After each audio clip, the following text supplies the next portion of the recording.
അപ്പോൾ ഇന്നൊരു night vlog കാണാമല്ലേ. ഞാൻ ഇവിടെ ഹസ്ബൻഡിൻ്റെ വീട്ടിലാണ്, കണ്ണൂർ.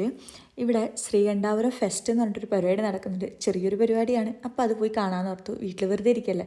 വൈകുന്നേരം റെഡിയായി ഇറങ്ങി. രാത്രിയായിരുന്നു കേട്ടോ, ഓൾമോസ്റ്റ് ഒരു 6-7 മണിയായിട്ടുണ്ടായിരുന്നു. അച്ഛനും അമ്മയും അനിയനും ഒരു കസിൻ ബ്രദറും ഒക്കെ ഉണ്ടായിരുന്നു. ഞങ്ങൾ കാറെടുത്ത് നേരെ അവിടെ പോയി. എനിക്ക് ചെറുപ്പത്തിലൊന്നും പ്രസംഗം കേൾക്കാൻ ഒട്ടും ഇഷ്ടമായിരുന്നില്ല. സ്കൂളിലൊക്കെ പിടിച്ചിരുത്തണ പോലെ ആയിരിക്കും, നമുക്ക് അത്ര ഉറക്കം വരും. പക്ഷേ ഇവിടെ എന്താണെന്ന് അറിയില്ല, പ്രസംഗം കേട്ടപ്പോൾ ഭയങ്കര നൊസ്റ്റാൾജിക് ഫീലൊക്കെ ആയിരുന്നു. ഞാനിങ്ങനെ കേട്ടുകൊണ്ടേ ഇരിക്കുമായിരുന്നു. നല്ല രസമുണ്ടായിരുന്നു. നാട് വികസനത്തെ പറ്റിയിട്ടൊക്കെ ആയിരുന്നു അവർ പറഞ്ഞുകൊണ്ടിരുന്നത്. പിന്നെ അത് കഴിഞ്ഞ് ഒരുപാട് കലാപരിപാടികളുണ്ടായിരുന്നു, ഒരുപാട് നേരം. ഞാൻ ഇത്രയൊക്കെ കണ്ടിട്ടുണ്ടായിരുന്നല്ലോ, അപ്പോൾ ഞാനതൊക്കെ ചെറിയ ചെറിയ ക്ലിപ്പ് എടുത്തതാണ്.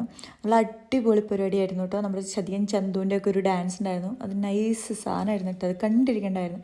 പിന്നെ അവിടെ ചെറിയൊരു മറ്റേ ഫെസ്റ്റിൻ്റെ പരിപാടി ഉണ്ടായിരുന്നു. അപ്പോൾ ഞങ്ങൾ നേരെ അവിടെ വിട്ടു.